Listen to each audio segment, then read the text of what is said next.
All right, good evening, everybody. Thank you for joining us today's webinar. We want to appreciate everybody who has joined.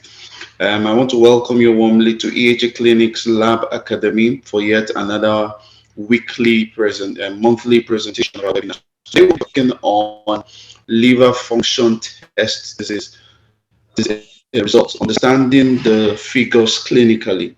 So our interest in looking at this topic is the fact that a lot of us, if care is not taken as laboratory professionals, are perfecting the use and operation of machines, generating results, and cannot say so much about those results. And we think that this is not a true picture of who a laboratory scientist is supposed to be. As professionals, we are not just generating results, we are also able to be integral members of the whole healthcare of the patient. So we can see something as at the time the results are produced or developed by us in the lab, we can already begin to have a picture of what is going on.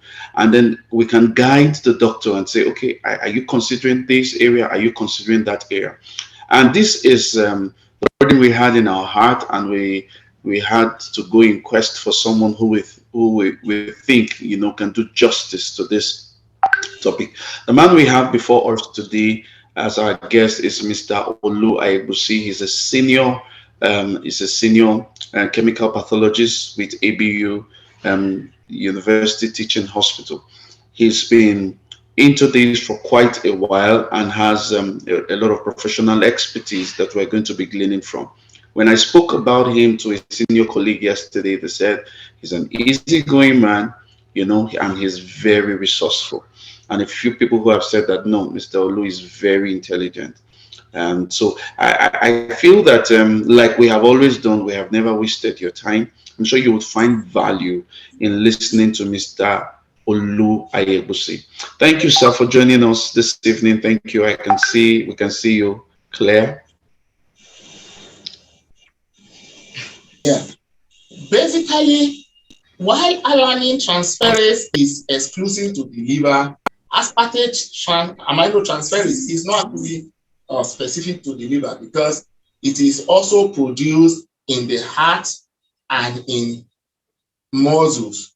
So we will get into all of that subsequently. Next slide.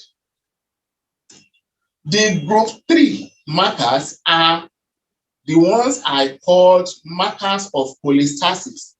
Cholestasis refers to the disease of the bile duct when the bile duct is blocked. Alkaline phosphatase and gamma glutamine transferase are two markers that gives better and more accurate information about the bile duct. Whenever there is an obstruction or anything, we quickly see that through alkaline phosphatase and gamma glutamine transferase. Next slide. Now, bilirubin level has a reference value of something around 0.2 to 0.8. But here in ABU Teaching Hospital, our reference range is expected to be something below 17 micromoles per liter for the total bilirubin, while unconjugated bilirubin is expected at something around 0.2 to 0.7, which is something about less than 15 micromole per liter. That's the reference range we use here. However, we all know that reference range varies from one environment to the other.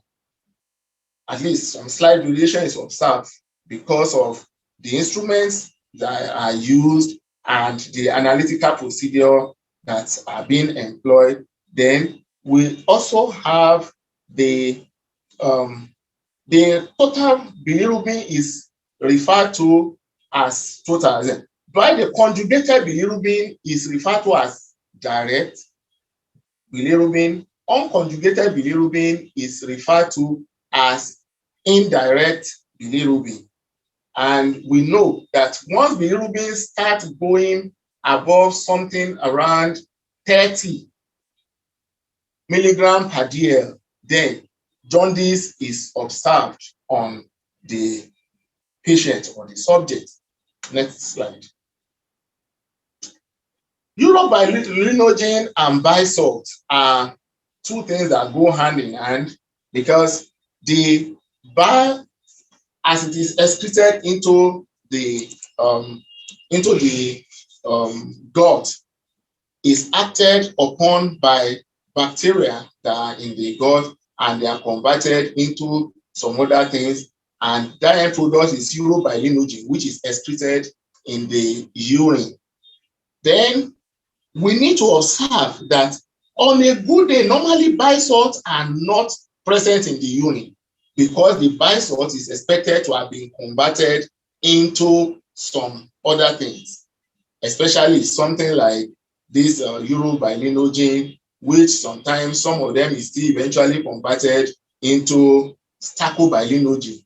The stacobilinogen is what gives the average, the normal man, that coloration that we observe on the stool, while urobilinogen is what we observe that gives our urine that amber type of color.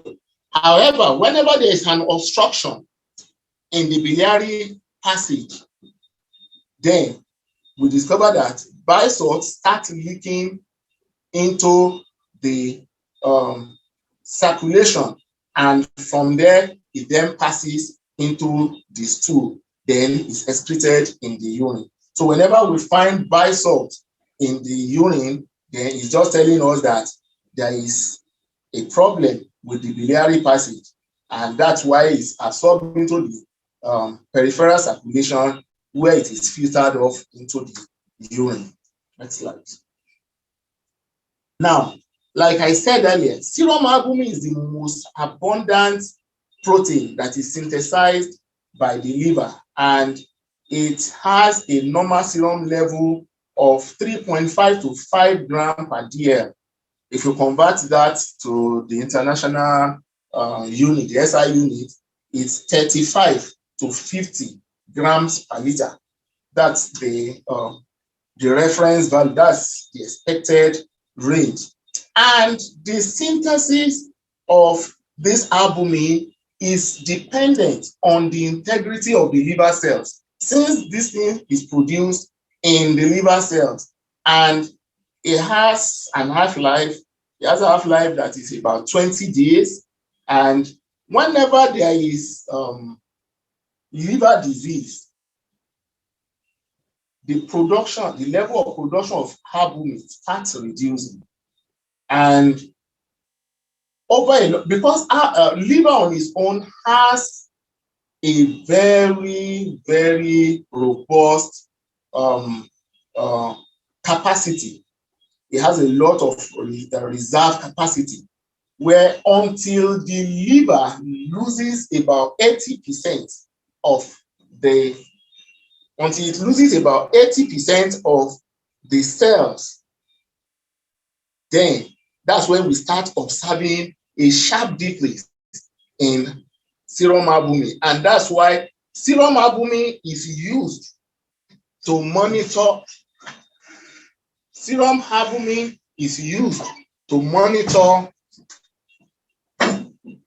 the liver, and especially when there is a chronic liver disease, the disease of the liver that stayed over a period of time. That is when we start observing that the serum albumin starts getting reduced. Next slide. Prothrombin time is also something very similar, because prothrombin is synthesized by the liver and is a marker of liver function. The half-life is about 6 hours, and it is used in monitoring the liver. A prolonged prothrombin time means that the level of prothrombin production is reducing, and that is always easily observed using a prothrombin time test. Vitamin K deficiency causes prolonged prothrombin time, and the intake of vitamin K does not affect prothrombin time in liver disease. Next slide. Aspartate aminotransferase, AST, we may find it in some older textbook where it is referred to as serum glutamic oxaloacetic transaminase, SGOT. It usually have a reference range of 8 to 20 international units per liter, and it's a marker of hepatocellular damage. But if you remember, I said earlier that it is not exclusively produced in the liver. Whenever there is damage to the heart, we may find aspartate aminotransferase in the blood circulation. And high levels are always observed in chronic hepatitis, cirrhosis, and other type of liver disease, liver cancer, and all those stuff. Next slide. We also have alanine transaminase. Alanine aminotransferase is much more specific to the liver than the AST. Like I said before, AST is produced in some other cells, but ALT is more specifically produced in the liver, and the reference value in male is about 13 to 35 in males, while in female is about 10 to 30. High serum levels in acute hepatitis will reach between 200 and up to 1,000 sometimes international units per liter, and moderate elevation is observed in alcoholic hepatitis, where we will find the value ranging from something between 100 and it will reach up to 300. Minor elevation in cirrhosis and hepatitis C and non-alcoholic steatohepatitis could reach between 50 and 100, which is not very elevated. Next slide.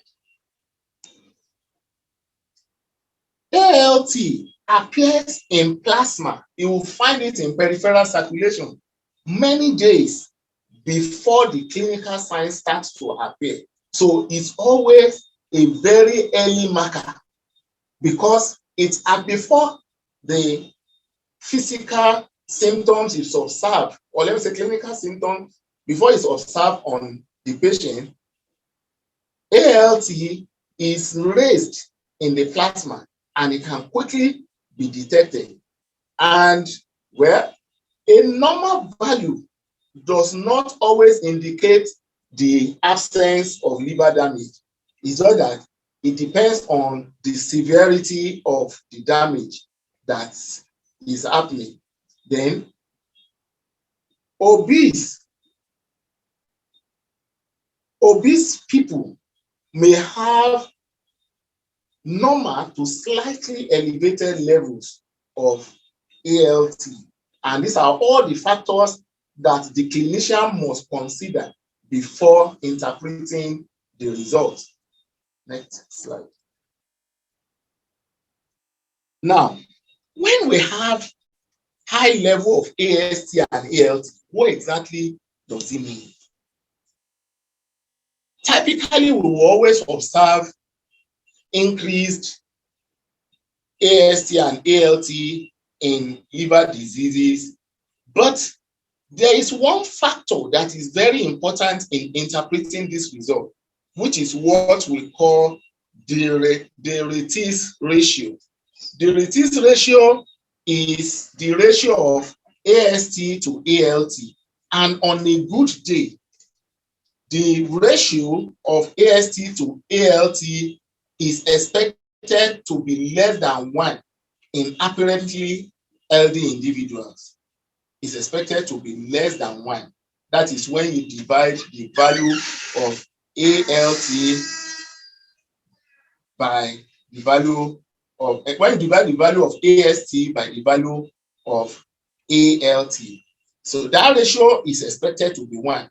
But however, when we have, for instance, alcoholic liver disease, you are likely to observe that the ratio will be greater than 1, and sometimes it will even be greater than 2, and it may be greater than 3. Whenever that is observed, it's a pointer to alcoholic liver disease. So we need to be careful when we are interpreting this type of result. We will always have elevated AST and ALT levels, yes. However, we need to be careful in the interpretation. Necessarily, and let me say, an elevated AST and ALT does not necessarily mean hepatitis or a chronic liver disease. It could just be as a result of alcohol use. That's why on a good day, alcoholics are always known to have high level of AST and ALT, but the AST is always far much more greater than ALT. Next slide.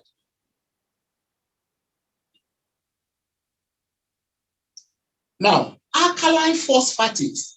Alkaline phosphatase is not a specific marker of liver disease because there are quite a number of isoenzymes of alkaline phosphatase that come from other sources. The liver produces ALP. The bone also produces a reasonable amount of alkaline phosphatase. Then placenta also produce alkaline phosphatase, and other some other cells like that in the body also produces alkaline phosphatase. The reference value for alkaline phosphatase is somewhere between 40 and 125 international units per liter. But we need to understand that these values may not necessarily be the same in every institution, but we need to understand that the range is somewhere around this. Now, moderate elevation is always observed in infective hepatitis, alcoholic hepatitis, and hepatocellular cancer. Then we need, like I said, alkaline phosphatase is more specific, is a more specific marker of biliary obstruction or biliary disease. Whenever there is a biliary stone or any form of obstruction and the biliary in the biliary duct, we will always observe that alkaline phosphatase will be elevated without necessarily having AST and ALT elevated, because while the alkaline phosphatase is more specific to the biliary duct, ALT and AST are much more specific to the hepatocytes, because the AST and ALT are produced right in the hepatocyte. So whenever there is an injury to the hepatocyte, we will always observe that AST and ALT are increased. And you'll see that it's more increased than what you will observe in the, it's more than the corresponding increase in alkaline phosphatase. Next slide. Next slide.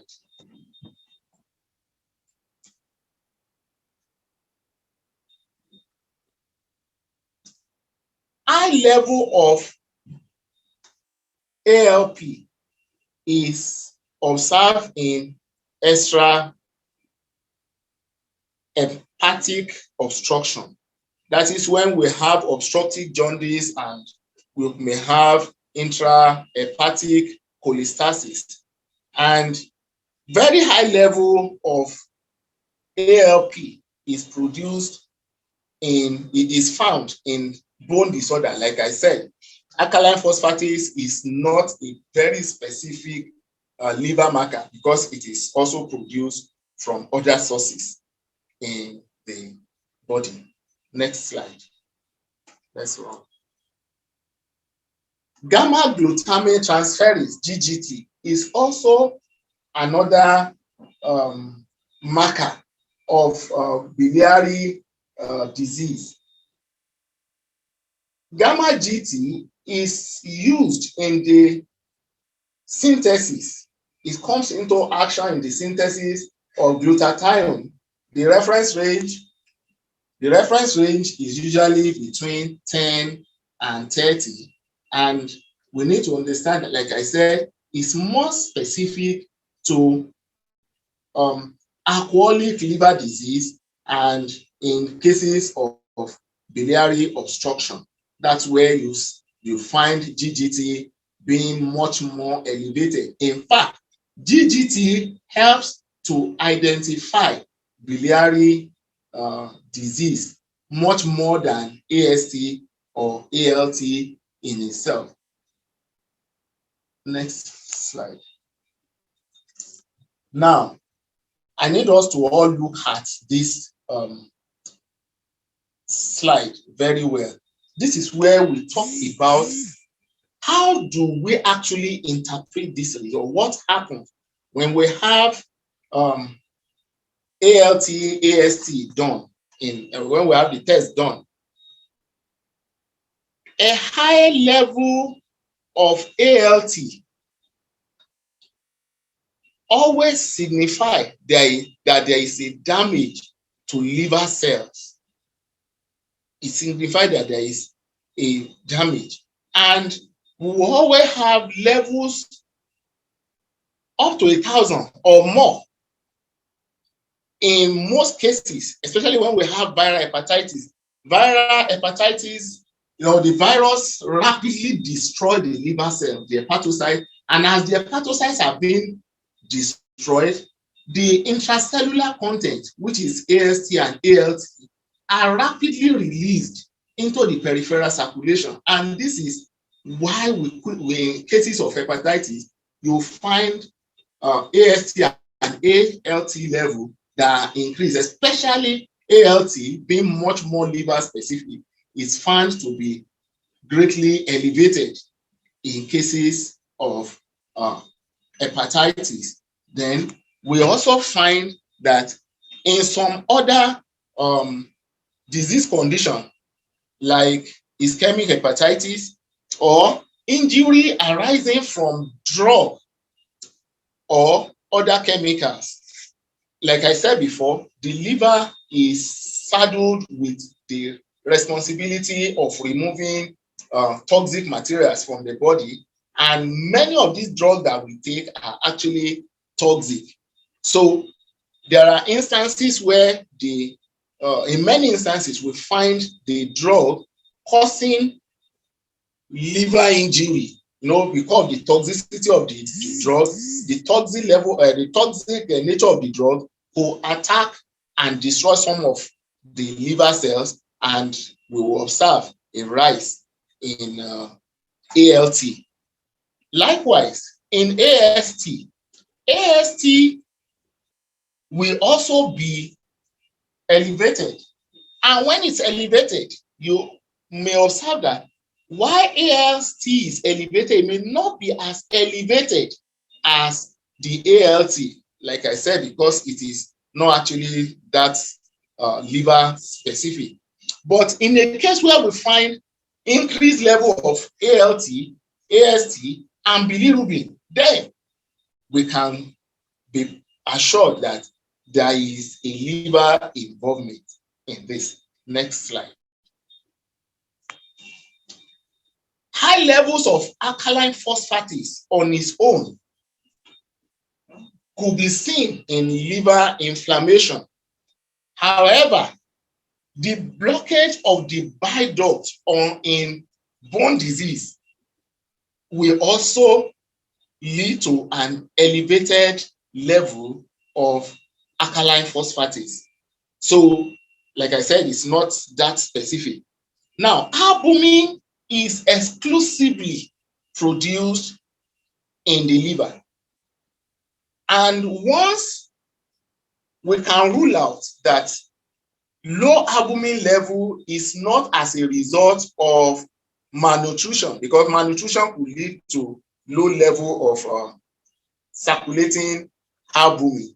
But in the absence of malnutrition, whenever we find that there is a low level of albumin, it is significant of liver disease, because the liver produces it, and once the liver is diseased, it loses the ability to produce the albumin as it should. Then the circulating level starts dropping. Bilirubin. Bilirubin can be high, or let me say it's always high whenever there is a liver disease, because especially whenever the hepatocytes are attacked, then the cells, the functionality of the cells to convert bilirubin, to convert unconjugated bilirubin into conjugated bilirubin that can be excreted, is lost. So as a result, bilirubin is produced, but it cannot be excreted because it is not being converted into conjugated or direct bilirubin. It's only the conjugated bilirubin that is water soluble, that can be excreted via the urine. But in a case where we don't have the liver ability to conjugate the bilirubin starts accumulating in the body. And whenever we find accumulated bilirubin with a corresponding elevation in AST and ALT levels, it gives an obvious information that there is a cell damage in the liver, and that could be either due to liver cirrhosis or hepatitis. Next slide. Now, in addition to all of the mentioned tests, we need to now understand that these tests that are run on the blood liver function test as is not actually enough. Is deficient in itself in helping to understand the cause and the reason where we are having increased increased level of these parameters that we have mentioned. There is always a need to go for some other tests. For instance, ultrasound scan and liver biopsies. Then sometimes we need to do some other tests like ceruloplasmin, plasma ceruloplasmin, and those other things that we know that are produced in the liver. With this, we can be very sure that we know exactly where the problem is and where what the clinician can do. And also, in the cases of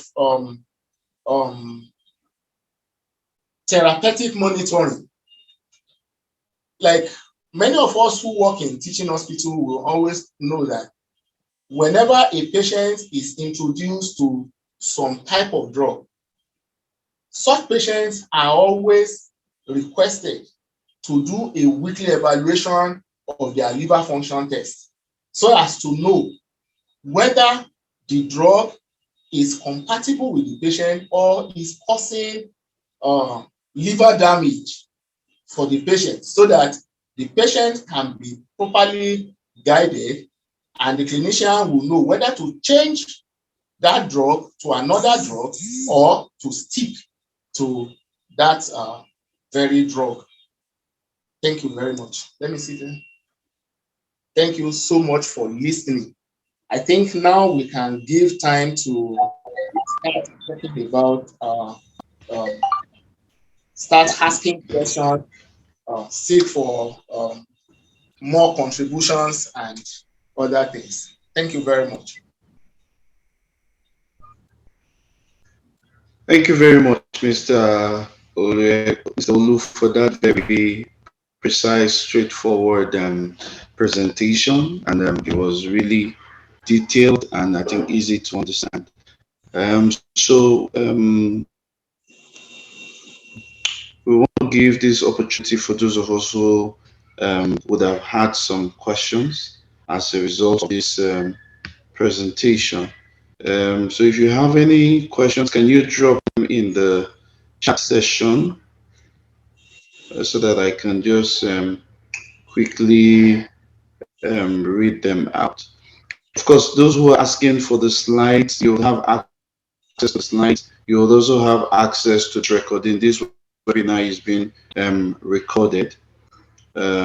So you have access, but there's nothing to worry about. So are there any questions? Are there any very practical clinical questions, clinical application questions that we would want to ask Mr. Olu?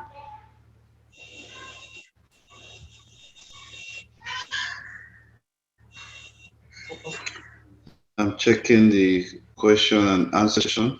All right, so I have a question here, sir. It said, I have heard something about ALT or AST levels elevation having to be at least twice the upper limit of normal before the elevation can be considered significant. Can you comment on this, please? Actually, did you get the question, sir? I do, sir. I do. In this case, we need to know that the patient is not exposed to any form of drug. Because sometimes there are some drug that people take that is, when this toxic drug attack the hepatocytes, definitely the liver cells will release its intracellular content into the peripheral circulation. That does not necessarily mean that there is a liver disease, but just that the drug, the toxicity of the drug is affecting the liver cells, and you have definitely, when many of these antibiotics and other drugs, we take them, they always affect our hepatocyte. So we'll find slightly elevated. I said something like that in the course of my presentation. We'll have slightly elevated values, but that does not necessarily mean that there's a liver disease. However, when we are having ALT level that is above 200 international units per liter, then definitely we need to look at that.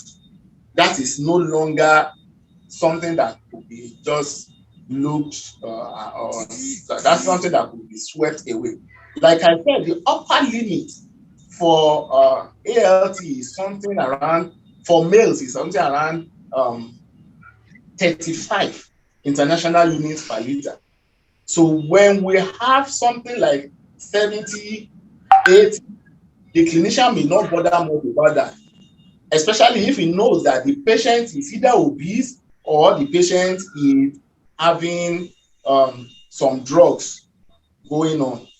But when we have something above 100, above 200, then definitely there is a need to check it. If it's not acute hepatitis, then it definitely will be as a result of alcohol use. Like alcohol users, people who drink alcohol regularly, are surely going to have elevated level of ALT. Okay, sir. You have many questions coming, sir. I hope you're ready for us. He said, is there a difference between bilirubin reference value for neonates and for adults? Well, not really, not really. In neonates, we know that the deficiency of G6PD can cause an elevated level of bilirubin. It does not necessarily have to do with liver disease. Like I said, that when obtained from lab tests, we don't just quickly jump into consideration that this is high or this is low. We need to consider the background information. Generally, infants tend to have a slightly higher level of bilirubin than adults. Okay, thank you, sir. He said, he said, what's the significance of high albumin since low level could be due to liver disease or malnutrition? High albumin. So, what's the significance of high albumin since low level could be due to liver disease or malnutrition? Yes, high level of albumin could be observed in dehydration. In a dehydrated patient, when we have the the extracellular fluid compartment slightly depleted, we should put at the back of our mind that this depleted extracellular fluid does not necessarily mean depletion of the albumin level. The albumin level is fairly constant. And when this albumin is now suspended, when the constant albumin level is now suspended in the fairly lower volume of extracellular fluid, we are likely to find an increased level of albumin. Okay. Now, thank you, sir. So somebody said when liver enzymes are normal for someone with hepatitis B for as long as 10 years, does this mean the hepatitis B is inactive? Yeah, like we all know that this thing we call hepatitis, we know that we have the hepatitis antigen, we have the core, and we have the envelope. The envelope is not as severe, even though the patient will test positive to hepatitis, as well as hepatitis B, we test positive, but the level of the severity of liver damage in this kind of a patient, especially if the patient is under monitoring, the severity of liver damage is fairly low, and as a result, the amount of liver enzymes that is spilled into the peripheral circulation is fairly lower. Okay. Thank you very much. They said moderately high level of ALT and AST without a great increase in bilirubin can be caused by what condition? Please come again. Moderately high level of ALT and AST. Sorry, the thing has shifted. Okay, moderately high level of ALT and AST without a great increase in bilirubin can be caused by what condition? Just like what condition will cause moderately elevated ALT? Alcoholic liver disease is a good example. The AST and ALT is released because of the alcohol damaging the liver cells. However, the liver reserve capacity is still able to continue conjugating bilirubin. So as a result, we can observe a moderately elevated level of serum enzymes, but not a corresponding increase in bilirubin level. Okay, sir. I think you can take these two questions together. So the first one is, what parameters would I notice in a patient in order to request for or begin to suspect liver disease? That's one. Then secondly, how can one differentiate between acute liver disease and chronic liver disease? Thank you very much. Like I said before, that acute and chronic liver disease can easily be differentiated using two parameters, which is albumin. The first one is how we can use albumin, then we can also use prothrombin time, because these two are always the prothrombin time is increased in cases of chronic liver disease, while albumin level is decreased in chronic uh, liver disease.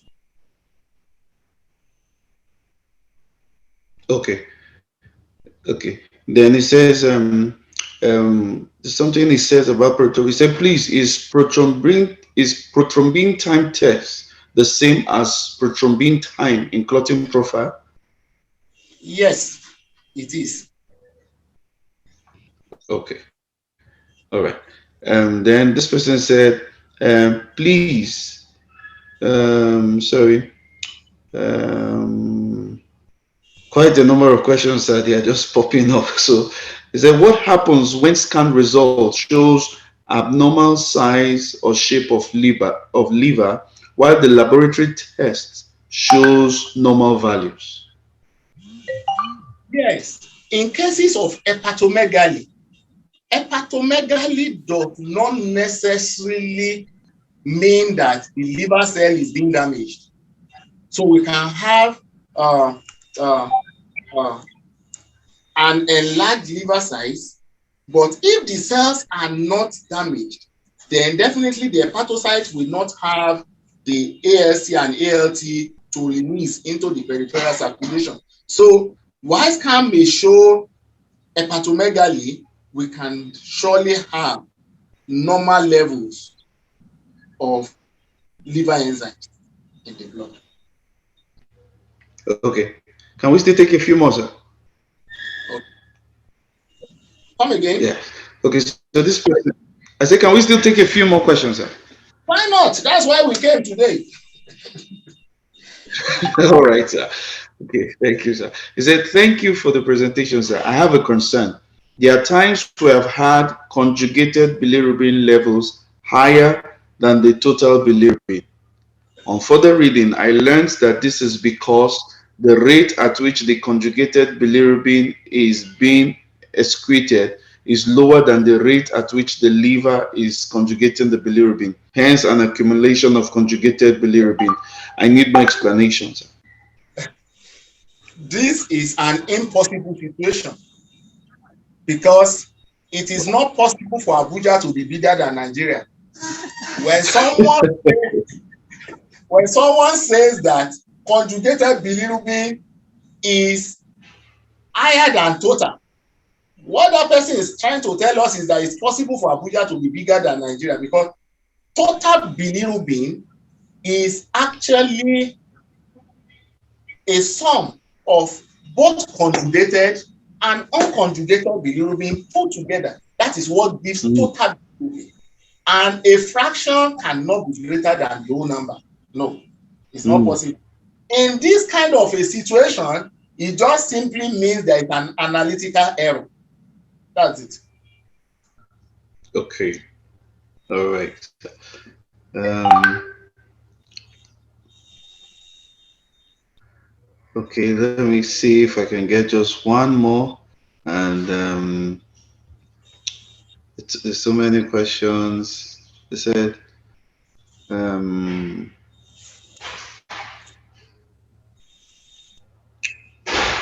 okay, it says, what happens? Okay, no, we've taken this. Any patient, okay, patient that doesn't smoke or drink, but has high BP and diabetes, but frequent crises characterized by chest pain, body pains, and at this point, high ALT is and the ALT is usually elevated, and other enzymes relating to liver disease is high. The patient is negative to hepatitis test. So it's, the person is, I think the person is asking what could be the diagnosis. So the Well, person has high blood pressure, diabetes, has high blood pressure, has diabetes, then um, the liver enzymes are high, and then the patient is negative to hepatitis. yes, this is a very possible condition because when we look at it, like I said before, it is not only hepatitis that leads to increased liver enzymes in the blood. No. Like saying this person is diabetic and hypertensive, obviously this patient is on some drugs. And if he's on some drugs, the toxicity of this set of drugs is capable of damaging the hepatocyte. And once the hepatocytes are damaged, definitely there will be increased level of circulating AST and ALT in the blood system.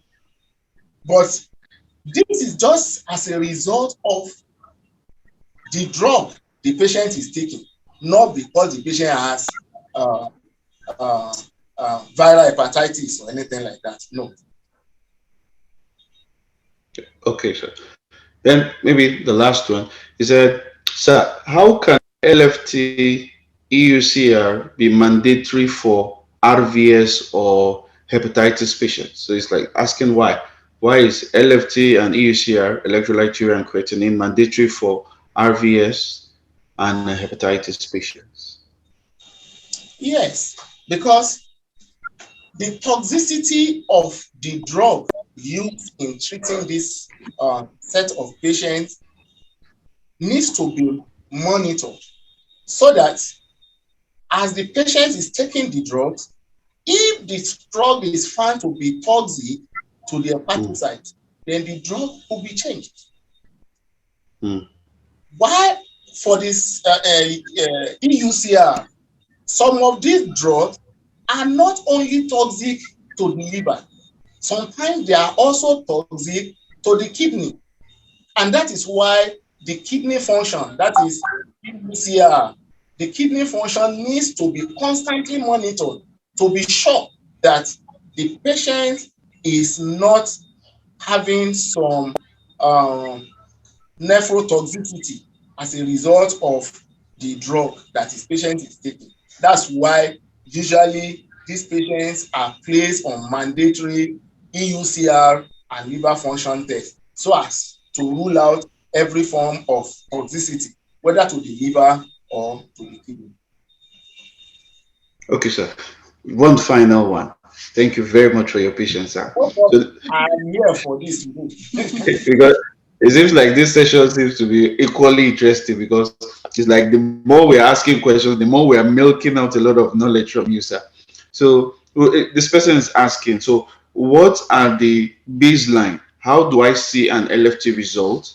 And I begin to see, I begin to raise a red flag to my doctor. What should I see in the LFT result that should suggest that there's actually an issue?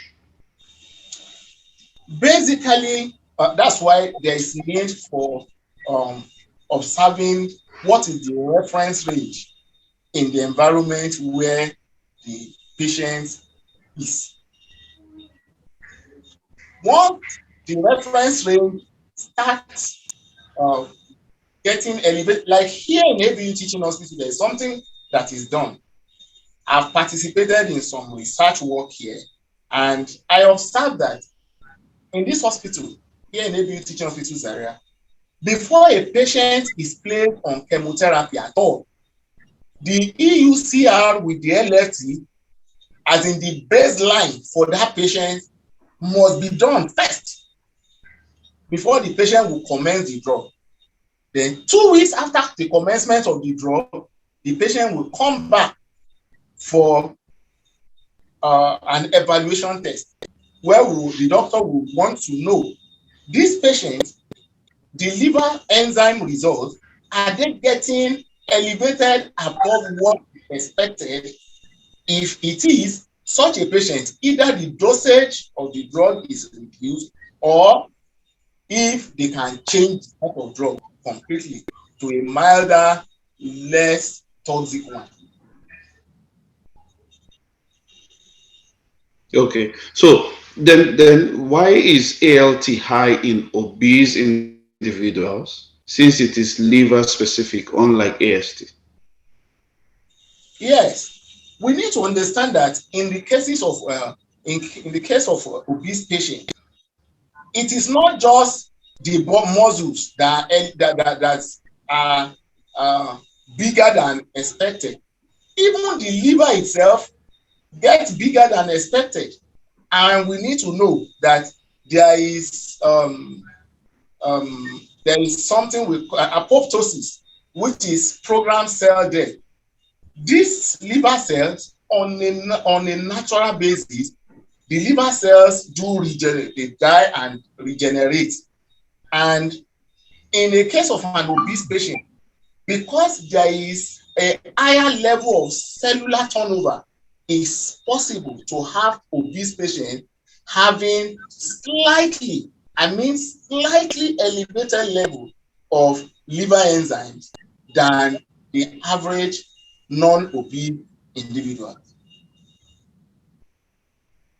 Okay. So, and it says now, apart from you've talked about alcoholism as one of the reasons that could predispose to certain elevated liver issues. So, what other things can we do, or what other checks can we put? How do we advise in our community? What are the things that people can do to prevent or avoid liver diseases?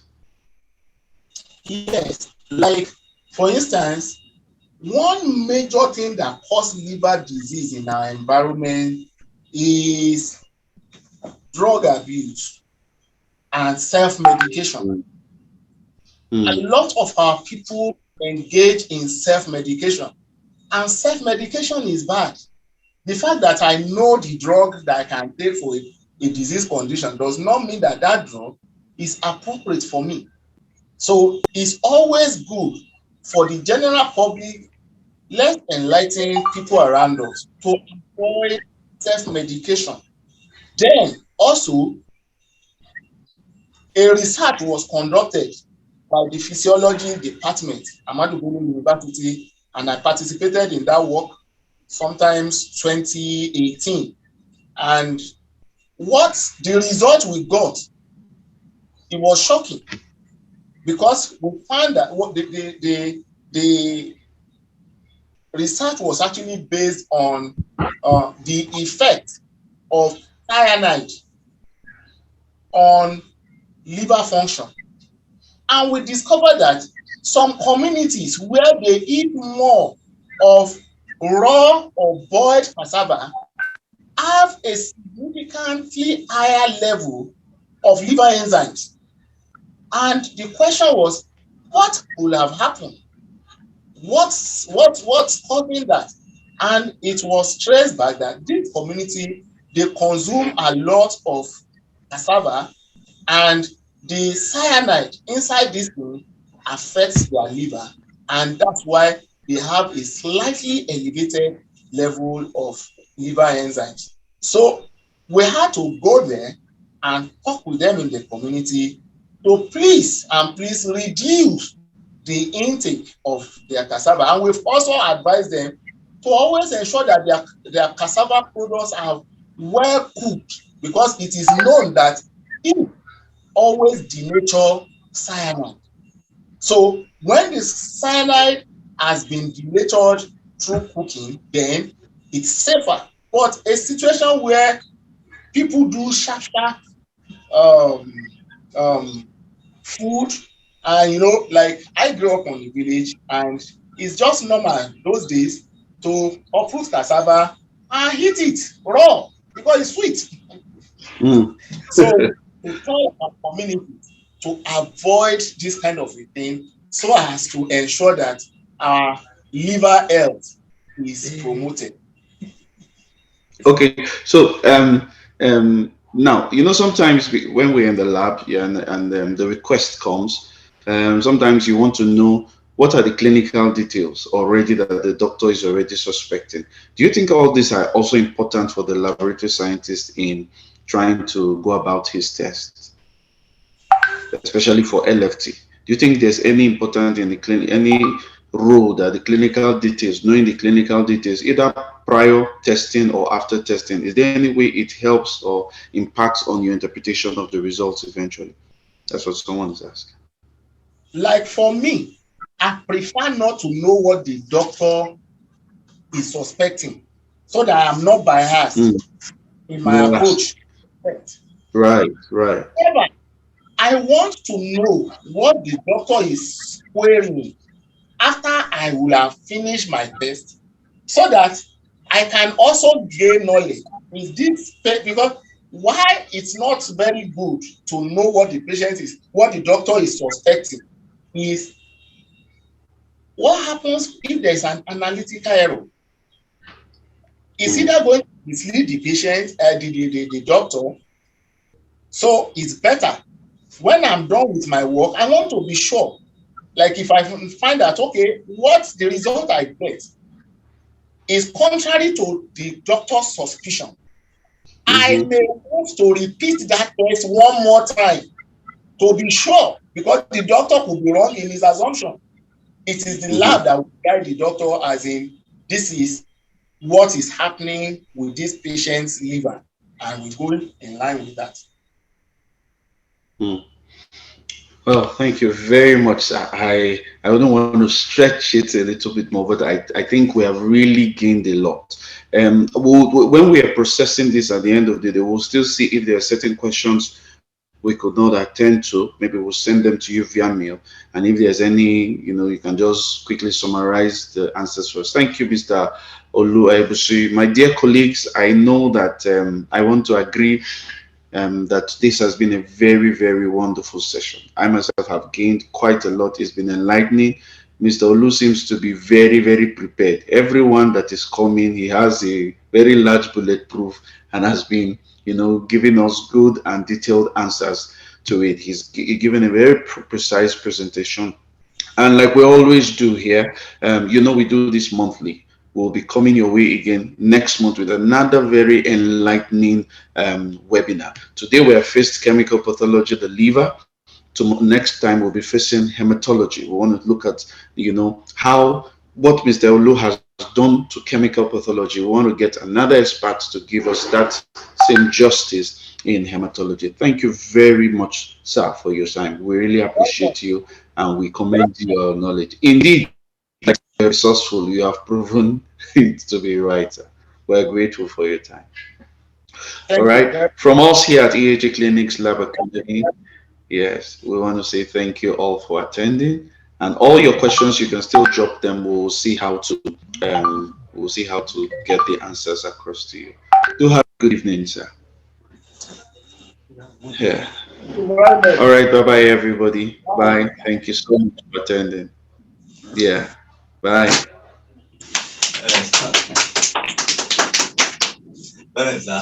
Yeah.